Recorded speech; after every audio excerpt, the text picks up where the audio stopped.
கும்பகோணம் காவல் நிலைய எல்லைகளில் நடைபெற்ற இந்த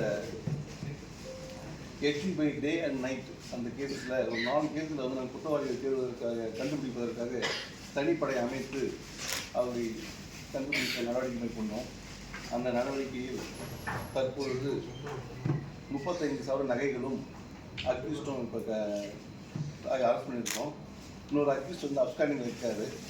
அவரை வந்து அரெஸ்ட் பண்ணால் ரிமைனிங் நகைகளையும் கைப்பற்றியிருக்கிறோம். அதுக்கு நடவடிக்கை மேற்கொள்ளப்பட்டு வருகிறது.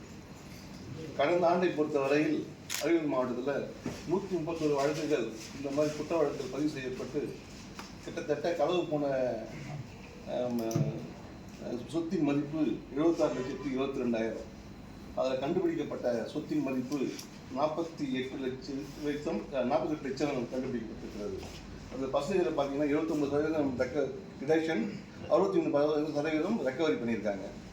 இந்த ஆண்டு இதுவரையில் 69,40,000 லாஸ் ஆகிருக்கு, ப்ராப்பர்ட்டிக்கு களவு போயிருக்கு. அதில் கண்டுபிடிக்கப்பட்ட சொத்தின் மதிப்பு 40,38,000 கண்டுபிடிக்கப்பட்டிருக்கிறது. அது 95 வழக்குகள் இந்த குற்ற வழக்குகள் இந்த ஆண்டு பதிவு செய்யப்பட்டிருக்கிறது. கடந்த ஆண்டு ஒப்பிடும்பொழுது குற்ற வழக்குகள் குறைந்துள்ளது. அதே சமயத்தில் ரெக்கவரியும் அதிகமாக இருக்குது.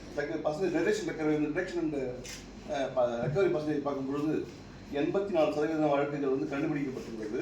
அவற்றில் 70% நகைகள் சொத்துக்கள் மீட்கப்பட்டுள்ளது. அதில் கடந்த ஆண்டு ஒப்பிடும்போது நல்ல அந்த பர்ஃபார்மன்ஸ் இருக்குது. அது மட்டும் அல்லாமல் வழக்குகள் கடந்த ஆண்டு ஒப்பிடும்பொழுது குறைந்திருக்கு.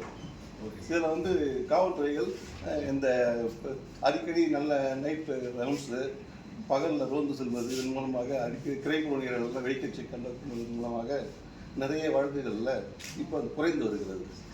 அந்த வகையில் நல்ல குற்றத்தடுப்பு நடவடிக்கை அரியலூர் மாவட்டம் நல்ல முறையில் மேற்கொள்ளப்பட்டு வருகிறது என்று தெரிவித்துள்ளது. 97 வழக்குகளில் எத்தனை வழக்குகள் இப்போ கண்டுபிடிச்சிருக்கு? வழக்கு இன்னைக்கு பர்சன்டேஜ் தான் இருக்குது.